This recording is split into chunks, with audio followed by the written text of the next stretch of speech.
Hey, Hawkeye fans, Chad Leistikow of the Des Moines Register with our three-man weave, as Kennington Smith calls it, of Hawk Central coverage. All three of us were at the Iowa women's game yesterday. The Hawkeyes prevail over Kennington's Bulldogs, 74-66.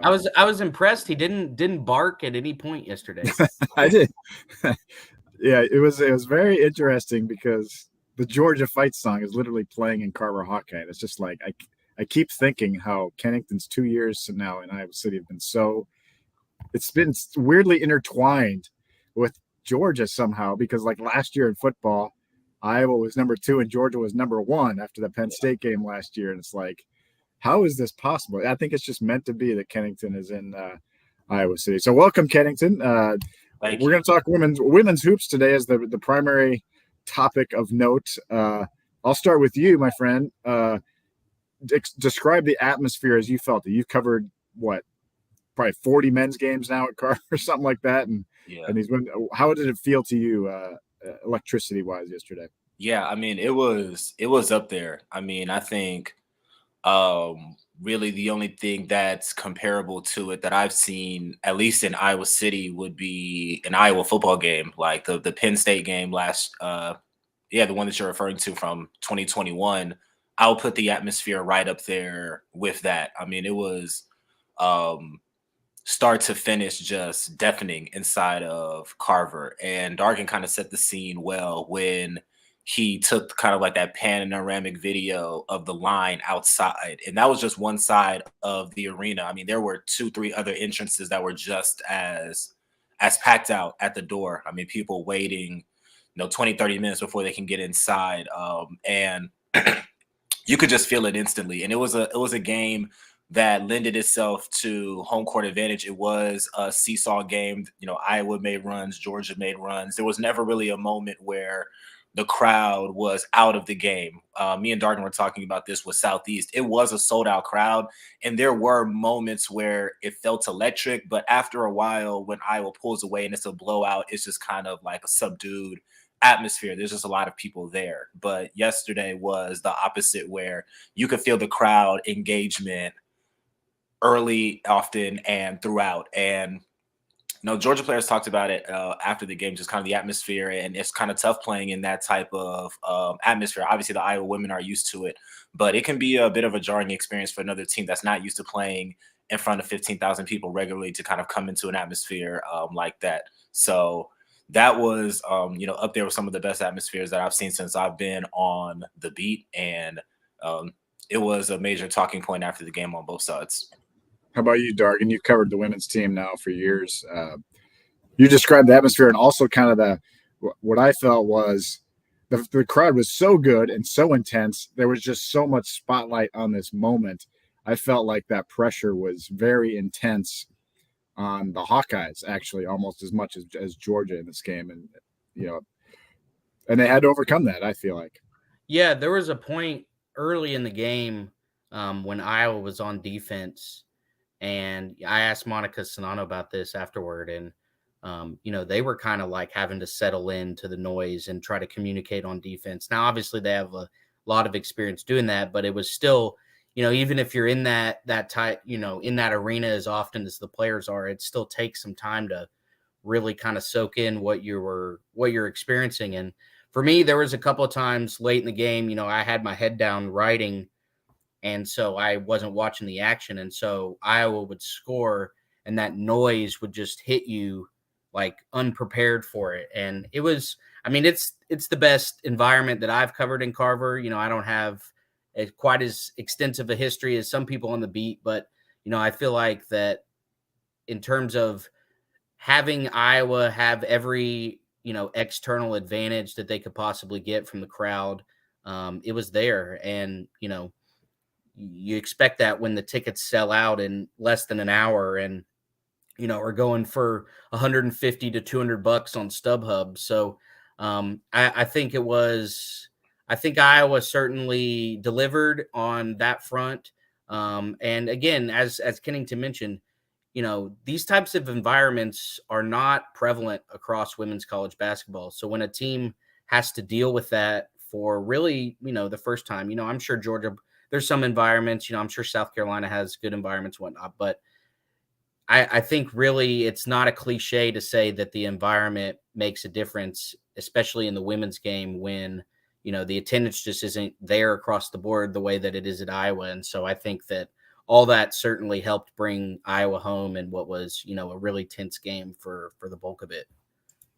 Yeah, and just having got back from Birmingham, where the Iowa men essentially played a road game down there, that made a huge difference in the game. So, all in all, let's talk about the game itself, guys, because there's a lot of layers to this victory, because not only does Iowa get to the Sweet 16, but now the bracket is busted on the top. We will get to that. But let's just talk about the game itself, fellas. I feel like my Gabby Marshall columns, I wrote 2 Gabby Marshall columns in a matter of about a week. No jinx. Gabby delivered. I thought maybe the loudest the arena was, Kennington, was early in the second quarter when Marshall and Warnock hit 4 collective threes together to extend Iowa's lead to 31-21. Iowa needed every one of those points as the game went on, and Marshall knocks down 5 threes. Yeah. I tweeted during the Maryland game during the Big Ten tournament that it was the Gabby Marshall game, and it felt very much like that throughout the game yesterday. She was a constant in the offense when Caitlin Clark was kind of struggling to find her shot in the first few quarters. Iowa's offense definitely was disrupted by Georgia's defense, and Marshall just time and time again just kind of kept the crowd in it with timely shooting, and she made some great defensive plays as well. Lisa Bluder mentioned in the postgame presser that in tournament games, this year, Big Ten tournament, NCAA tournament, she's 19 for 33 from the three-point line. That's 57%, which is scorching. So to have that element to stretch the defense and provide another reliable scorer and a weapon at this time of year is huge, because when you look at Iowa's team, and this has been a consistent theme even before this season, but especially going into this season, Caitlin Clark is going to be special. Monica Sinano and what she brings to the table, but who else is going to step up? Which role player is going to fill that third void and make timely plays? And Gabby Marshall is really fitting into that role nicely. I feel like her confidence right now is through the roof, and the team's confidence in her as well. I mean, Caitlin turning into the distributor that she was, giving her a lot of opportunities and realizing that she had the hot hand and just continuing to feed her. So having her kind of come on as at this point in the season is a huge part of Iowa's success. And they're going to continue and advance ultimately to the Final Four, which is where they're hoping to go. Then Marshall's going to have to continue this production. Sorry, middle of the day answering text here. Marshall, when she announced she was coming back, there was a little bit of like mixed reaction, I think, among the fan base. But she's been on an absolute tear ever since. And don't forget it, her defense is probably the best on the team. She had that little poke away. Iowa had to get 3 separate stops, Dargan, when they didn't score up 68-66. It was the third stop where Caitlin finally got the big bucket at the end. So Iowa did play some really winning defense down the stretch. Now, Georgia did make a few, throwaways there, but that was a big part of the finishing it out too, because if Iowa doesn't get those stops, they were not scoring. I mean, Sinano had a ball roll off the rim. Clark missed a little, 6-footer in the lane that she always makes. And so it was a tense moment in that arena. And you could feel it afterwards. Players exhaling, just relieved to get this one in the books.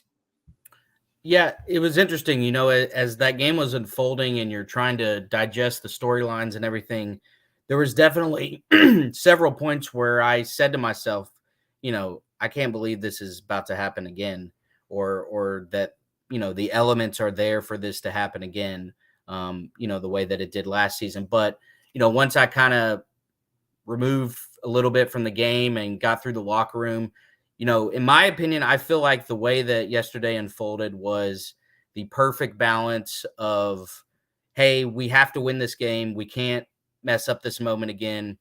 But this doesn't have to be kind of the pinnacle moment of this run. And I think it would have been easy if they had, cruised yesterday and won by 20 points. And, you got to have the late timeouts when the seniors come out and give them the cheer and all that. And, all the media in the locker room afterwards telling, all them how good this moment and how, it would have fit because they've had so many big moments at Carver during this run.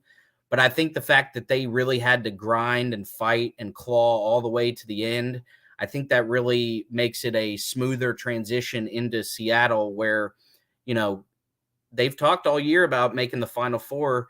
And so, if you talk that talk, you can't have making the Sweet 16 be, the biggest thing that happens. And so I think, obviously they had to win yesterday. They couldn't afford another faceplant in that moment the way that they had. But I think doing it in the style that they did with the effort that it took and that mental intensity on full throttle all the way through, I think kind of sets the stage perfectly for this coming weekend where, as we'll get into is definitely a lot more wide open than it was 24 hours ago. And so, I think it was the perfect blend of, wiping away the Creighton loss from last year, but also keeping the intensity high, knowing that Iowa, still hasn't reached its goals or, what it's set out to do this season. Absolutely. Yeah. It's a great analysis there. And there's a couple angles I want to get at. Remind me to circle back to Caitlin Clark, but let's talk about what Kennington wrote about, which was the starting five had to carry the entire team, the whole, it was all the starting five. They all played at least 37 and a half minutes, I believe. Let's see. The lowest starter was Warnock with 37.05. So they played almost every minute.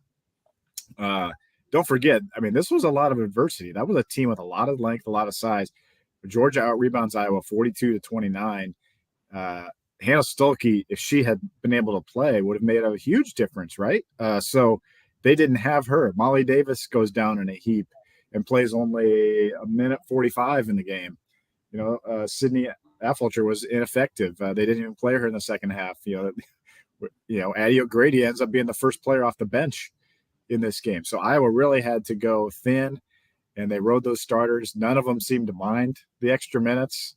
They get to rest today while Duke and Colorado play tonight. But Kennington, I guess just hats off to a starting lineup that's been together 3 years and had to persevere in this moment to get Iowa to the Sweet 16.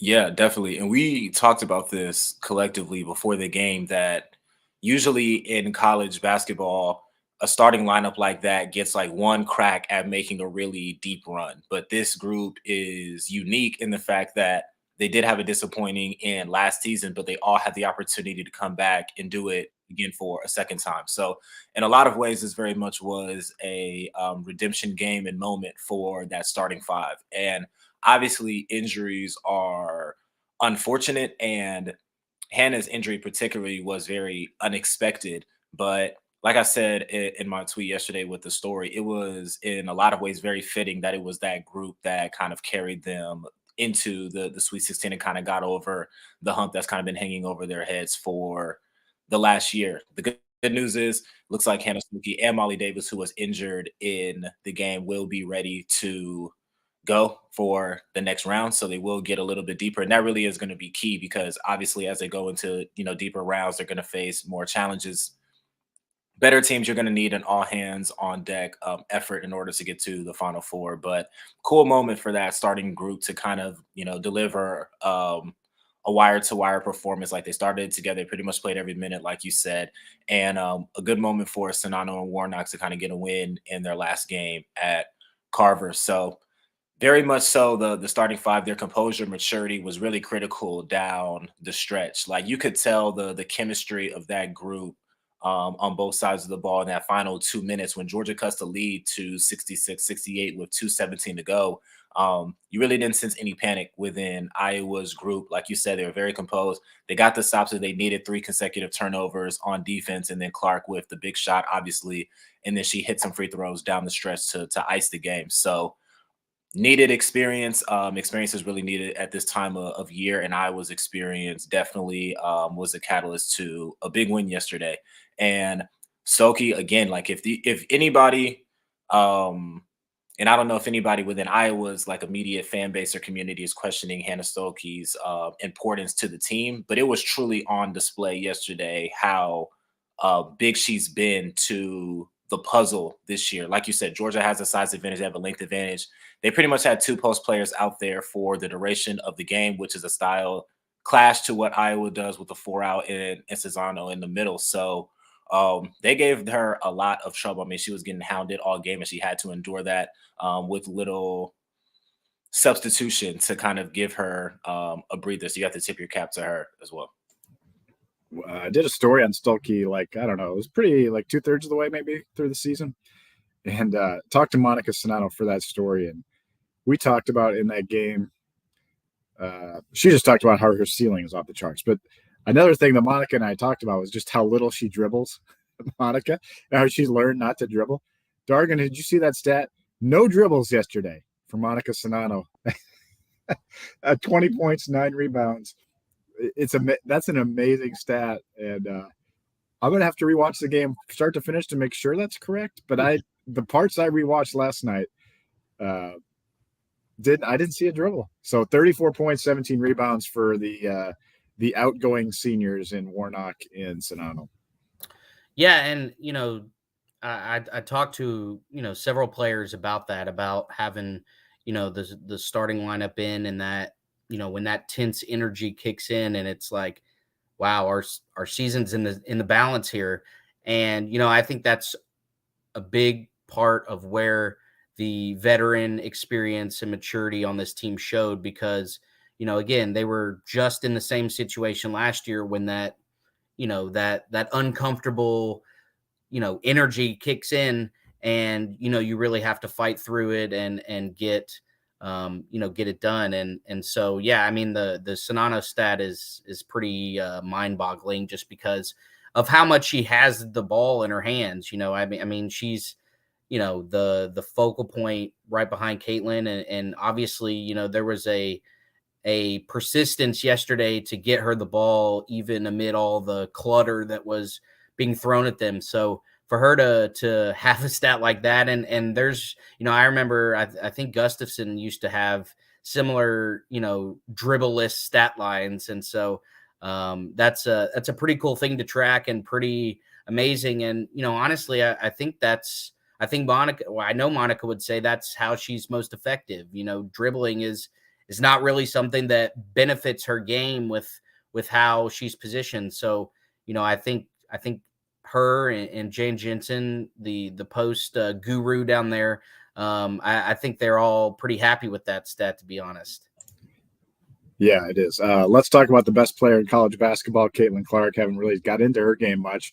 That's kind of where my column focused in post game, and she was incredible. I mean, to go 6 for 17 from the floor and have that dominant of a game, the passing that she displayed, particularly in the second half, when she had 14 points, 8 assists in the second half, was off the charts. They were throwing everything at her with that length, and she found paths in that zone. Some whirling one-armed or one-handed passes, just perfectly placed inside. And Iowa missed a couple bunnies too, and where she could have more assists. But just thought it was it was just amazing to hear her explanation of that last sequence. I don't know if you guys have watched the video yet, but where she's talking about having the ball. I mean, the whole spotlight of the season, the arena, 15,000 or 14,382, I guess, for the NCAAs, 14,382. The intense, everyone on their feet. She's got the ball in her hands. The entire Georgia defense has their eyes on her, and she knows exactly what she's going to do with the play called. And for those that haven't seen the video, I'll kind of walk you through it. She said, number one, I knew I could beat this girl. Her name was Alicia Lewis, number 23 for Georgia, off the dribble, because she did it so earlier in the game. And I found the play where she did so earlier in the game, and she drove left and dumped it off to Warnock for an easy layup. It was in the fourth quarter. It was part of that run where Iowa went up 66-58. So second thing she thought about, she saw this time Diamond Battles was on her left, ready to help. She said, I knew I wasn't gonna go left. And she knew Gabby Marshall was on her right. So if somehow if she did get bottled up, she was gonna kick it to Marshall. And then and then the other thing she said was, I knew they weren't gonna help this time. They had helped the last time, but she had heard Katie Henderson, the Georgia coach, kind of scream at her players for helping in that situation. They said, she told her, don't help. And that's when, she dumped it off to Warnock for the easy layup. So Clark is processing all of this and said, I knew they weren't going to help on me. So I knew I would have a shot at like a runner, or maybe a challenge layup, something like that. That is incredible processing with the entire weight of the season on your shoulders, that you think all that through. She knew exactly what kind of shot she was going to get in that moment. She knew she could beat her off the dribble. She did. It was a great move. She got just enough space. The shot ended up being challenged, but she knocks it off the glass and in. I thought that was just, peak Caitlin Clark, and why she is beyond the stats, how she impacts this team. Start with you, Dargan. Well, and you also got to think, she processed all that in about 20 seconds, 15 seconds as she's running the clock down and kind of surveying everything. And so, shout out open locker rooms. Open locker rooms are the best because you get to actually have like personal conversations with the players rather than in the, buttoned up press conference setting. And so you're able to get answers like the one that Chad just detailed. And so it's been interesting to kind of observe Caitlin in a more, a less serious environment, that we have this week in the open locker rooms. And, she's definitely a very cerebral basketball player, not just with the game, but, what's going on in the tournament and all that. She's definitely, she's not going to pretend that all that stuff isn't a factor and isn't, stuff you think about. She said she said yesterday that, trying to go to sleep last night, it was hard not to think of the Creighton loss. And I think everybody appreciates that because Caitlin's grown and is on such this pedestal right now that she's earned. And she's, almost seems like, I don't want to say not human, but like, she's the superstar of the sport right now. And so, sometimes, it can feel like it's hard to, maybe get in and have,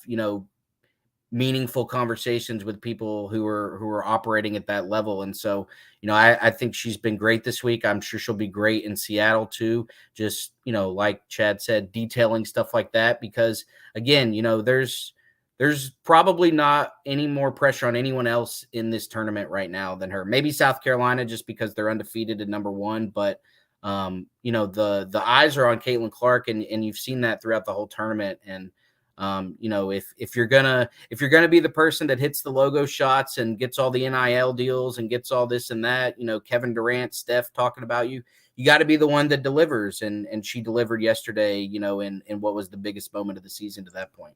Yeah, and you just think back to what she did in that Indiana game several weeks ago in the moment. All of these moments all those moments leading up to this helped Iowa avoid South Carolina a little longer in the process. And let's get to the bracket next. But last thing I just want to point out on your comment there, Dargan, is the Spencer Lee loss really was a jarring thing for the fan base. And I think it really accentuated that Sunday was no sure thing. And that it also accentuates, just like Spencer Lee is human, Caitlin Clark is human too. And it's hard. When the spotlight is on you, it is really hard. Everyone's gunning for Iowa right now. Everyone's gunning to take down Caitlin Clark. It's just like they're gunning for Spencer Lee. And she knows that.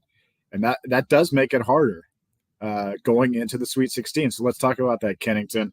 Ole Miss, SEC team, takes down number 1 seed Stanford. That was a really impressive defense. SEC must play really good defense. South Carolina, Georgia, Ole Miss now. This is going to be whatever teams Iowa faces are going to be tough. And you kind of pointed out something I know, on Duke and Colorado too, that these are also defensive-minded teams. So, first of all, what do you think of the bracket kind of opening up with Stanford's losses? And, kind of exciting that Iowa fans now get to watch Texas Louisville at 6 tonight on ESPN, and then Duke Colorado tonight on ESPNU at 8. So watch some women's basketball tonight. See what teams Iowa is going to face off with in the Sweet 16. Yeah, definitely. I think that when you look at it, a lot of times women's college basketball brackets are chalk up into this point. So you do kind of pencil in Stanford number 1. They won the Natty in 2021. Really good team, took South Carolina to overtime. You expect them to kind of coast and be there, waiting for Iowa in the Elite Eight, and then they lose to Ole Miss, which if you use Ole Miss throughout the year, it's really not too surprising of a result. It is a huge upset, don't get me wrong, but Ole Miss took South Carolina to overtime late in the regular season. So this is a team that has the ability to play up to the top teams in the country. And that was an overtime game that was played in the 50s and 60s. So they do know how to, like you said, play defense, contain high octane offenses, ugly the game up and keep it close. And Colorado and Duke is going to be a very similar type of game tonight. Both teams, very similar to Georgia. Offensive efficiency and scoring in the half court is going to be an issue, but these are two of the better defenses in their conference. Duke, especially, you could make the case for one of the best defenses in the country. They're second in the nation in scoring defense, only giving up 50.7 points per game. Colorado at 58 points per game. So these are two stifling defenses. So you kind of look at what Iowa had to deal with in Georgia and their kind of inverted zone defense with like a zone concept, but there's man concepts and there's ball pressure, unlike a regular zone. And you think to yourself, okay, that might be Iowa's toughest defensive challenge. And they could face Duke in the next round, who is near the top of the nation in scoring defense. And then potentially you look at Ole Miss, Louisville, championship level program. Texas is a championship level program as well. So the level of difficulty is only going to increase as far as, the defensive challenges go for Iowa. So I think it was a good sign that they didn't play their best offensively, found a way to win. But they're going to have to, kind of continue that going into these next rounds. So I think that it definitely heightens the level of interest within Iowa's fan base. Like I said, you kind of expected Stanford to be there, but now you can kind of look at, all these other teams and get a feel for all of them. So I think it makes it a little bit more exciting for them.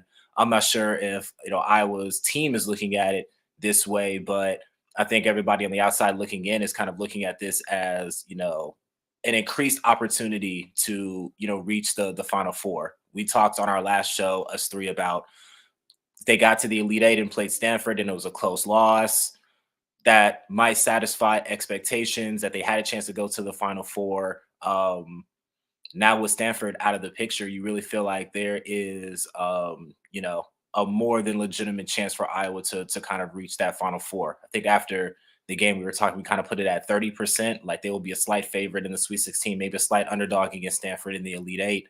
But you got to feel like that probability goes up a little bit with the number 1 seed being knocked out. Yeah, so great news. Dargan and I both will be going to Seattle. So thank you to our subscribers. Thank you to the registered bosses for allowing us to do that. We will definitely try to make it worth your while we're out there, Dargan. But now, when we're out there, Thursday, when we're doing the press conferences ahead of Friday's game, and availabilities, it's the spotlight again is going to be on Iowa. Not that it wouldn't have been before, but now Iowa is the highest, the top seed now in this particular Seattle 4 bracket, right? So the pressure continues to be on the Hawkeyes in this situation, even though all 4 teams that are going to be in this, we know for a fact, are going to be very, very good teams. Your thoughts on the bracket and the pressure?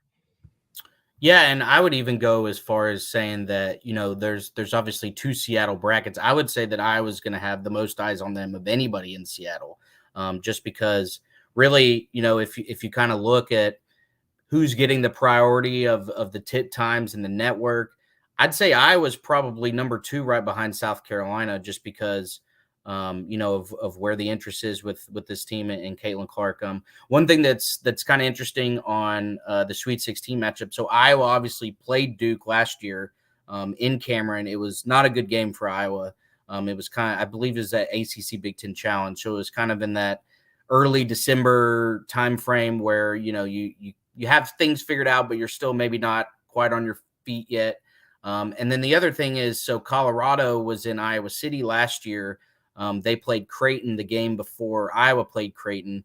And so I would imagine, just kind of on the logistics of how the tournament works, that for somebody had the Colorado prep for that game. And again, I don't know how similar or different Duke and Colorado look compared to last year. I would imagine they look somewhat similar. So the just kind of interesting stuff that maybe will ease a little bit of that unfamiliarity that happens so much in the tournament. But overall, I really think the Stanford loss changes a lot of things, because, I know that Stanford had been not playing its best basketball down the stretch, but this was a team that had the second best title odds for most of the year behind South Carolina. It was a distant second, but it was still, this team is probably the second best team in women's college basketball this year. So for them to go out, it's I think it's good for Iowa, but it also creates another distraction. Hey, you see a big team lose, and it could affect you. It might not. We'll see how Iowa has to play, but I think that's another challenge because obviously when they get up there, they're going to be asked questions about Stanford losing and how that sets up. So, I think it's another chance for Iowa's veteran moxie to show, in that, they should know that you can't focus on the Elite Eight game until you get to the Elite Eight game. And Iowa's obviously going to have to play another really good game to make that happen. Yeah, there's no way Iowa players are not going to look ahead, but yeah, it will be discussed. So I've got to run to an interview, guys. And so I appreciate you taking the time. Kennington, any final thoughts as you're going to head to Pro Day today? Obviously we can't get in. They don't let the media in at Iowa for Pro Day. But you got that, and spring football starts this week. So I guess I'll maybe miss some of that, but I know you've got it covered, my man, and on the football front, and you're ready for it. What we? I mean, you had other names besides the 3-man weave, but it's a 3-man something or three the hard way. Okay. We'll let the people vote. Three the hard way, 3-man weave. If you have another triangle offense, triangle offense. If the fans have any other suggestions, please throw them our way. But I'm having fun with this. We haven't done this is our first 2 back-to-back that we've done together. So hopefully we can keep a good thing going here. Yeah, we'll have a radio show sometime Wednesday. We're traveling Wednesday, so busy week ahead at Hawk Central. Thanks, Dargan Southard. I don't even know if I introduced you, Dargan, so I'm really sorry. Dargan Southard, Kennington Smith. I'm not that important. Your name's on the screen. So yeah. Dargan Southard, Kennington Smith, all of the Des Moines Register, Iowa City Press Citizen, HawkCentral.com. We appreciate you all, and it's going to be wall-to-wall women's hoops coverage this week, football too. And, my men's look ahead to 2023-24 is also online, and we'll talk about that, I'm sure, on the radio show on Wednesday. So this is Chad Leistikow saying thanks for joining us, and talk to you soon.